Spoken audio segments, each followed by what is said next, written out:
முருகன் பக்தர்கள் அனைவருக்கும் அன்பு வணக்கங்கள். என் அன்பு குழந்தையே, உன்னுடைய வாழ்க்கையில் நீ பல நபரை சந்தித்து பார்த்தும் விட்டாய். ஒவ்வொரு நபரும் ஒரு மாதிரி.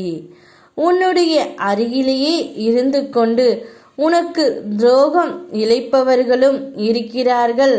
உனக்கு தொலைவில் இருந்தாலும் உனக்கு நல்லது செய்ய வேண்டும் என்றும் இருக்கிறார்கள்.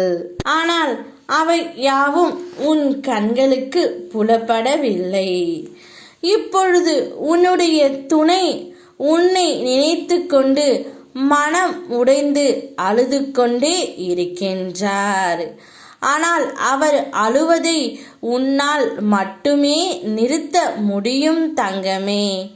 ஏனென்றால் உன்னை நினைத்து நினைத்து நினைத்து உருகி உருகி உருகி அழுது கொண்டும் மிகுந்த மன வேதனையிலும் இருக்கின்றார்.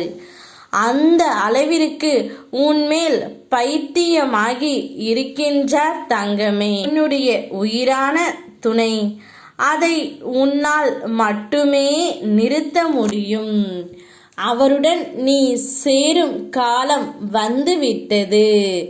அப்படி வந்ததால்தான் இந்த பதிவை உன் கண்ணில் நான் படும்படி செய்தேன். உன்னுடைய துணை இப்பொழுது மனமுடைந்து மனம் திருந்தி மனதை உள்ளதை அனைத்துமே என்னிடம் கூறி அழுது கொண்டு இருக்கின்றார். இனி நான் எந்த ஒரு தவறையும் செய்ய மாட்டேன். செய்த தவறுக்கு எனக்கு தண்டனையை நீங்கள் கொடுத்து விட்டீர்கள். இனி என்னுடைய துணைக்கு எந்த ஒரு துரோகத்தையும் இனி கனவிலும் கூட நினைத்து பார்க்க மாட்டேன் அப்பா. எப்படியாவது அவர்கள் மனதை மாற்றி என்னை சேர்த்து வையுங்கள். இந்த ஒரு வாய்ப்பை மட்டும் எனக்காக தாருங்கள் முருகனப்பா என்று உன்னுடைய துணை என்னிடம் கை கூப்பி மண்டியிட்டு கேட்டு கொள்கின்றார் தங்கமே. இப்படி அவர் அழுவதை பார்த்து என்னால் இருக்க முடியவில்லை.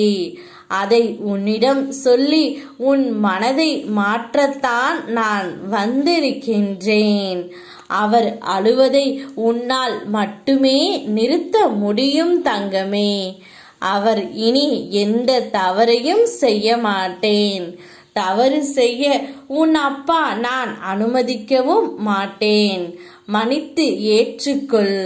வாழ்க்கை சிறப்பாக இருக்கும். மன்னிப்பது மறப்பதும் தெய்வ குணம், மனித குணம். என் பிள்ளையும் நீ அப்படித்தான் இருப்பாய் என்று எனக்கு தெரியும் தங்கமே. நன்றாக நீ வாழ்வாய். யாம் இருக்க பயமேன்.